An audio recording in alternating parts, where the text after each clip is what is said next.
ഇന്ന് ചക്കപ്പഴം കൊണ്ടുള്ളൊരു പായസമാണ് റെഡിയാക്കുന്നത്. കുറച്ച് വരിക്കച്ചക്ക ചെറുതായിട്ട് ഇങ്ങനെ കട്ട് ചെയ്തെടുത്തിട്ടുണ്ട്. അതിനോടൊപ്പം ചേർക്കാനായിട്ട് കുറച്ച് പൊട്ടുകടല എടുത്തിട്ടുണ്ട്, കുറച്ച് ചൗവരിയുണ്ട്, പിന്നെ തേങ്ങാപ്പാലുണ്ട്, കാഷ്യൂനട്ടുണ്ട്, കുറച്ച് തേങ്ങ ഇങ്ങനെ ചെറുതായിട്ട് കട്ട് ചെയ്തെടുത്തിട്ടുണ്ട്. അങ്ങനെ കുറച്ച് സാധനങ്ങളൊക്കെ ഇവിടെ റെഡിയാക്കി വെച്ചിട്ടുണ്ട്. പിന്നെ ഇത് ശർക്കരയിലാണ് ശരിയാക്കുന്നത്. ഇതെങ്ങനെയാണ് തയ്യാറാക്കാൻ നോക്കാം. നട്ട്സ് എല്ലാം ഒന്ന് വറുത്ത് കോരാം. 2 സ്പൂൺ നെയ്യ് ഒഴിക്കാം. അതിലേക്ക് ആദ്യം വറുത്ത് കോരാൻ പോകുന്നത് ഈ കോക്കനട്ടാണ്.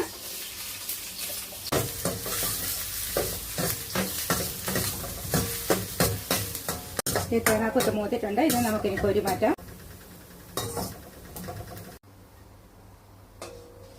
ഇതിലേക്ക് നമുക്ക് കാഷ്യൂനട്ട് ഇട്ട് കൊടുക്കാം.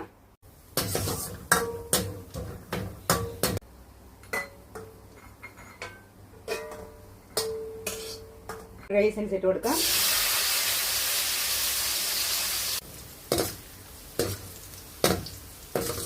റൈസിൻസ് റെഡി ആയിട്ടുണ്ട്. നമുക്ക് ഇതും കോരി മാറ്റാം.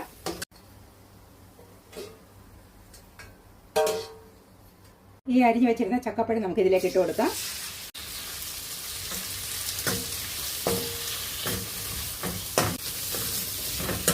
ചക്കപ്പഴം നെയ്ക്കകത്തിൽ നന്നായിട്ട് വഴന്ന് കിട്ടിയിട്ടുണ്ട്. ഇതിലേക്ക് നമുക്ക് ഉരുക്കി വെച്ചിരുന്ന കുറച്ച് ശർക്കര ഇട്ട് കൊടുക്കാം. ശർക്കര നമുക്ക് ഒരുപാട് ഒഴിക്കണ്ട. ചക്കപ്പഴത്തിന് മധുരം ഉള്ളത് കൊണ്ട് ഒരുപാട് ശർക്കര ഒഴിച്ചാൽ കടും മധുരമായി പോകും. അപ്പോൾ നമുക്ക് കുറച്ച് മധുരം ചേർത്ത് കൊടുത്താൽ മതി. ഇപ്പോൾ നമ്മളിതെല്ലാം തയ്യാറാക്കി വരുമ്പോൾ പിന്നെ മധുരം വേണമെന്നുണ്ടെങ്കിൽ മാത്രം നമ്മൾ കുറച്ചും കൂടെ ഒഴിച്ചു കൊടുത്താൽ മതി. ഇതിനോടൊപ്പം തന്നെ നമുക്ക് ചവരി കൂടി ഇട്ട് കൊടുക്കാം.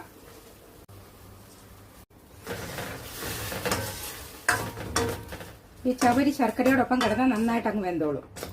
ഇനി ഇതിലേക്ക് തേങ്ങാപ്പാൽ പിഴിഞ്ഞത്, രണ്ടാമത്തെ പാലാണിത്, അതുകൂടി ഒഴിച്ചു കൊടുക്കാം. ഇനി ഇതെല്ലാം കൂടി നന്നായിട്ട് തിളച്ചൊന്ന് വേകട്ടെ. നമുക്ക് പൊട്ടുകടല കൂടി വറുത്തെടുക്കാം. ഇത് കുറച്ച് കൂടുതലുണ്ടായിരുന്നത് കൊണ്ട് ഞാൻ സെപ്പറേറ്റ് വറുത്തെടുക്കാമെന്ന് കരുതി. നെയ്യിൽ തന്നെയാണ് ഇതും വറുത്തെടുക്കുന്നത്.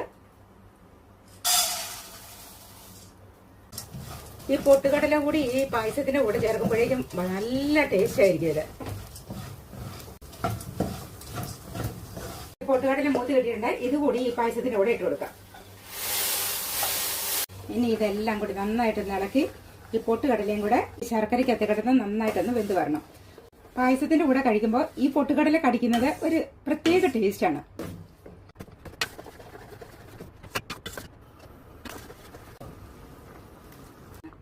ഇതിപ്പം നന്നായിട്ട് വെന്തിട്ടുണ്ട്. ഈ ചക്കപ്പഴം ഒക്കെ നന്നായിട്ട് വെന്തു. നമ്മൾ ശർക്കരയ്ക്കകത്തിലേക്ക് എന്ത് സാധനം ഇട്ടാലും ആദ്യം ഒന്ന് കല്ലിക്കും, പിന്നെ അത് കഴിഞ്ഞിട്ടാണ് ഇത് വെന്ത് തുടങ്ങുക.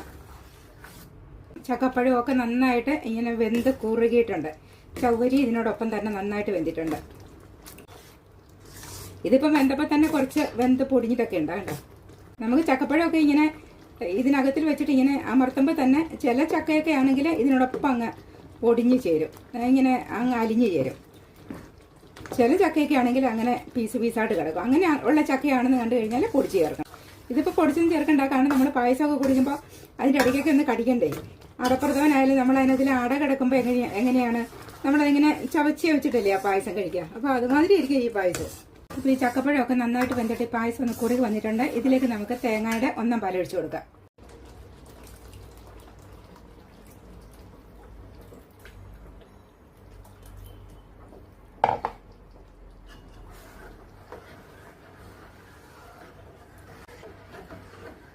ഇനി ഇത് നമുക്ക് ഒരുപാട് സമയം അങ്ങ് ആദ്യം തിളപ്പിച്ചതുപോലെ അങ്ങ് തിളപ്പിക്കണ്ട. എന്നാൽ ഇത് ഒരുവിധം ഒന്ന് തിളച്ചിട്ട് ചെറുതായിട്ട് ഒന്നുകൂടെ ഒന്ന് കുറുകി വരുമ്പോൾ നമുക്ക് ഈ ഫ്ലെയിം ഓഫ് ചെയ്യാം. ഇനി കുറച്ച് സമയം നമ്മൾ ഫ്ലെയിം ഓഫ് ചെയ്ത് വെക്കുമ്പോൾ തന്നെ ഈ പായസം കുറച്ചും കൂടെ ഒന്ന് കുറുകും. അതുകൊണ്ട് നമുക്ക് ഇനി ഇതിലേക്ക് ചേർക്കാനുള്ള നട്ട്സ് വറുത്തതെല്ലാം കൂടെ ചേർത്തിട്ട് ഫ്ലെയിം ഓഫ് ചെയ്ത് വെക്കാം. ഇതിലേക്ക് നമുക്ക് കാഷ്യൂനട്ട് വറുത്തത് ഇട്ട് കൊടുക്കാം. റൈസിൻസ് വറുത്തത് കൂടി ഇട്ട് കൊടുത്തു. കുറച്ച് തേങ്ങാക്കൊത്ത് ഇങ്ങനെ വറുത്ത് വെച്ചിരുന്നു, അതുകൂടി ഇട്ട് കൊടുക്കാം. ഇനി ഇതെല്ലാം കൂടി നമുക്ക് നന്നായിട്ടൊന്ന് ഇളക്കാം. ഇത് കണ്ട നമ്മുടെ പായസം അടിപൊളിയല്ലേ. ഇതാ നോക്കൂ, നമ്മളിപ്പോൾ കോരി ചവച്ച് കഴിക്കാൻ പാകത്തിനുള്ളതായിട്ടുണ്ട്. കുറച്ച് പ്രായമുള്ളവരും കുഞ്ഞുങ്ങളും ഒക്കെ ഉള്ള വീടാണെങ്കിൽ ഈ ചക്കപ്പഴവും പൊട്ടുകടലയും ഒന്ന് ഗ്രൈൻഡറിലിട്ട് ഒന്ന് ക്രഷ് ചെയ്തിട്ട് നെയ്ക്കകത്തിൽ വഴറ്റി ഇതുമാതിരി അങ്ങ് പായസം ആക്കിയാൽ മതി. അവർക്ക് നന്നായിട്ട് അത് ചവച്ചെടുക്കാൻ പറ്റിയെന്ന് വരത്തില്ല. അപ്പോൾ അതൊന്ന് പൊടിച്ചിട്ടിട്ട് കഴിഞ്ഞാൽ നന്നായിട്ട് എല്ലാവർക്കും അത് ഇഷ്ടപ്പെടും, എല്ലാവർക്കും കഴിക്കാനും പറ്റും. ഇതിപ്പോൾ ഇവിടെ കുഞ്ഞുങ്ങളൊന്നും ഇല്ലാത്തതുകൊണ്ടാണ് ഞാൻ ഇങ്ങനെ ശരിയാക്കിയത്. കാരണം ഇതാകുമ്പോൾ ഒന്ന് ഇങ്ങനെ നമുക്ക് ചവച്ച് ചവച്ച് ഇങ്ങനെ പായസം കഴിക്കാമല്ലോ. അത് നല്ലൊരു ടേസ്റ്റ് ആയിരിക്കും. അപ്പോൾ ഇനി ഇത് ഫ്ലെയിം ഓഫ് ചെയ്യുകയാണ്. ഇതിലേക്ക് 1/2 സ്പൂൺ ഏലക്കാപ്പൊടി ഇട്ട് കൊടുക്കുന്നുണ്ട്. ഇനി ഇതിലേക്ക് ഞാൻ 1 തുള്ളി മാത്രം വനില എസൻസ് ചേർക്കുന്നുണ്ട്. അത് വീട്ടിലുണ്ടെങ്കിൽ മാത്രം ചേർത്താൽ മതി, ഓപ്ഷണലാണ്. 1 തുള്ളി മാത്രമേ ചേർക്കുന്നുള്ളൂ. ഇത് നോക്കിക്കോളൂ, ഇത്രയും മതി. ഇത്തിരി കൂടി ഒരു ഫ്ലേവർ കൂട്ടാൻ വേണ്ടിയിട്ട് നമുക്കൊരു ഇച്ചിരി ചുക്ക് പൊടി കൂടി ഇട്ട് കൊടുക്കാം. അല്പസമയം ഇത് വിട്ടിരുന്നത് തണുക്കട്ടെ, എന്നിട്ട് നമുക്കിതൊരു പാത്രത്തിലേക്ക് പകരാം.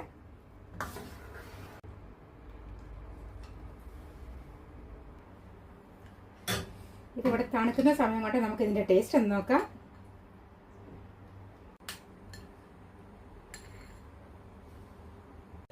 അടിപൊളി പായസമാണ് കേട്ടോ, സൂപ്പർ പായസം.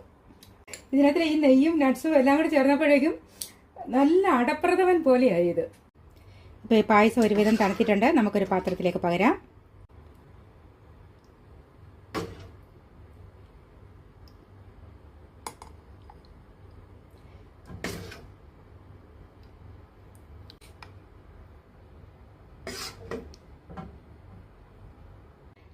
അടിപൊളിയായ നമ്മുടെ പായസം എന്ത് ടേസ്റ്റാണെന്നോ ഇത്. നിങ്ങളതൊന്ന് ട്രൈ ചെയ്ത് നോക്കൂ. നിങ്ങൾക്ക് വീഡിയോ ഇഷ്ടപ്പെട്ടെന്ന് കരുതുന്നു. ഈ വീഡിയോ നിങ്ങൾക്ക് ഇഷ്ടപ്പെട്ടാൽ നിങ്ങൾ ലൈക്ക് ചെയ്യുക, കമൻറ്റ് ചെയ്യുക.